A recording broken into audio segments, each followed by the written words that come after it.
Okay, hi. I feel very weird doing this right now in the middle of an airport, but I've got to record another episode. So, hi, welcome to the Paranormal Stupidity. This is a YouTube show where I watch Paranormal Activity 4 once a week for 100 weeks, and I just finished my 28th watch. Currently, I am in the Burbank airport and ready to go to New York for Christmas. Merry Christmas to anyone watching this. It is the 23rd as I'm recording it. I will put it up sometime, whatever, who cares. So yeah, I got here like 3 hours before my flight. Timed it pretty well because I just have the right amount of time to watch the movie, record an episode, and then I'll pretty much just be ready to fly after that. I'm always good with time. Unless it's the time that it takes to watch this movie, but that's another topic of discussion. So how was my viewing this time? I feel like I said time a lot. It was okay. It feels so weird just doing this, and I don't have my camera with me, so these next two episodes are probably going to be either filmed on my computer or like on my cell phone. I don't even know. That'll be weird. So yeah. It was, it wasn't actually, it was a good watch. Mainly because I got to see a bunch of different people walk by me, and I could easily look up from my laptop and look at them. And I kind of I had my headphones in while watching the movie, but I still kind of overheard some conversations people were having. This guy was having an issue. He was a TSA worker, and he got caught. He was like on the list, so he had to pick up an extra shift and stay here until 8, so he couldn't come home and see his family or pick up his kid from soccer or basketball. I'll say soccer because that's in Paranormal Activity 4. But again, I think I've mentioned this before. These little simple interactions, little simple human moments are completely devoid in this found footage real movie. Sorry for the noise. I don't even know if you can hear me because I have no way of playing back the footage unless I, stop recording, but whatever. So either this will be a fine episode or it'll just be silent, which could probably be interesting too. Probably just record the sound later then. Whatever. I wish there was a way of telling. Why don't they have like a little sound bar right there? Like in Attention, terminal tower without boarding plane. 1457, looking for Joe Regan. Joe Regan, please make way to 86. Joe Regan is always late. Not sure if you heard that. So, blaze through my segments here. I'll start off with my Diamond in the Witch House. Which this week, I mean, besides the overall experience of, and, absurdity of watching a movie and then recording a show in a airport, it's interesting. But the moment when Robbie takes Wyatt and they go over to Katie's house, Alex, with the camera, looks out the window and says those little shits because they're supposed to be staying there because she was babysitting. So what I found strange is that she was recording before that. Like, she didn't grab her camera and then point it out the window and to prove that they were getting out of the house. She was just recording. So it's like weird. No, it's not weird. It's just completely bizarre recording yourself for absolutely no reason. There are, 500 million examples of that in the film, but that was just the one I thought of today. Thought it was entertaining. So that's my Diamond in the Witch House this week.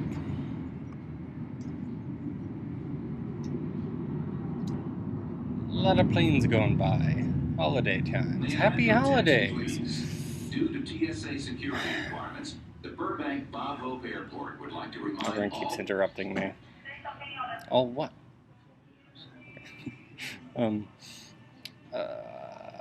Who's Alex? Cut all the bullshit. Tell me who are you. Cut it all. Tell me Alex. Who are you? Attention, please. Due to TSA security requirements, the Burbank Bob Hope Airport would like to remind all passengers not to leave your luggage or packages unattended. We would also like Guess to what? remind I you didn't. not to There's accept my any luggage. item or other package from an individual that you do not know, and do not accept any package if you are unaware of its contents. The terminal gate areas are limited to ticketed passengers only, or those authorized adults escorting unaccompanied minors. Thank you. Never heard a child referred to as an accompanied minor. Seems like they could come up with a different word instead of just put an "un" in front of a word to create a whole new thing. But whatever. Who is Alex is a segment where I determine who the main character is, blah blah blah. In fact, this time I'm going to talk about something different because I came up with a theory this week that instead of Alex, well, this kind of is related to her. So, in her early childhood, like a meteorite or something crashed and it contained an alien species that remarkably resembles a standard camcorder. So, it actually records and does all the functions of a camera, but it is sentient and it can talk to you. So, the reason, so this is, it's very subtle in the movie, but it's there. And of course, it makes sense now because every time the camera cuts or, uh, she's talking to it for some reason, she's not actually talking to the camera. She's talking to this alien entity that is kind of, imitating a camera or happens to look exactly like a human camera. It makes sense. I wonder what the lady up there is talking about. Up there. It's probably one of my weirder episodes. I guess the whole project is kind of weird. I really don't know if you can hear me. I want to like raise my voice and talk at a normal level, but I also don't want to whisper. It really doesn't matter though. I mean, who really even cares what anyone else is doing? People could probably just assume that I'm video chatting with someone, which would be appropriate for the movie.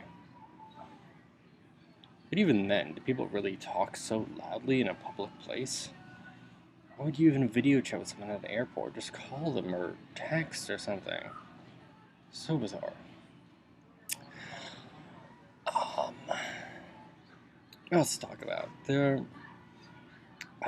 What I've noticed after watching this movie 28 times now is that I'm really not paying attention to story or characters at all anymore. Uh, Especially this week, I was really just paying attention to the editor behind the scenes. I would like to pay attention to like the direction and lighting and all that stuff because it's a found footage movie, so there is no lighting and there really isn't any direction. So I can't pay attention to that. I have to pay attention to the editing, which of course is awful.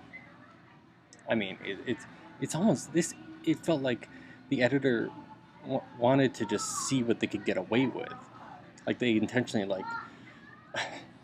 It feels like they had a cut of the movie, and it just went a bit too long. So the studio people said, "Nah, come make it shorter." So he's like, "Oh, okay," and he just cut it in random places to make scenes move faster. And they just didn't care, and they released it as a movie. So I think that's appropriate. That's really what happened there. So many jump cuts. It's ridiculous. Uh, that's sure. Let's get into some film theory here. That's actually one of the reasons why Jean-Luc Godard, his movie Breathless, why it's such a what was such a big hit in the time, because it was too long, and the studio people said cut it shorter, so he did, and he did the exact same thing I did, or I said when he just made everything jump cuts and cut it very awkwardly, but in turn that it made it better, and people called it very experimental and all that kind of stuff. Yeah, it's not a great movie. I don't like it all that much. I guess it's not really my cup of chai tea. Earl Grey? It's not my cup of Earl Grey. Uh, yeah. So, Yeah, I'm seeing the timer, about 10 minutes here. Oh, that's nice. I wish I could see a timer on my regular camera so I know how long I'm talking. So I guess I sacrifice sound, knowing that I'm actually producing sound for a timer. Not a very good trade-off there. I'll talk about one last thing before I end. So I recently saw the new Star Wars movie, The Force Awakens. I thought that was good. I thought it was very good. Give it a 4 stars out of 5. Um, Maybe I'll talk about it later with some other people, but whatever. Um, so in the movie, the main villain, his name is Kylo Ren. His real name is Ben, and of course Ben is a character from Paranormal Activity 4. Are they the same person? Yes, without a doubt. And the main character in the new Star Wars, named Rey, main character in Paranormal Activity 4 is named Alex. Those are both names that, could be a guy's name or a girl's name. So are they the same character? Yes. In the movie, both movies deal a lot with families. So really, if you compare Star Wars with Paranormal Activity 4, they're really exact same movie, without a doubt.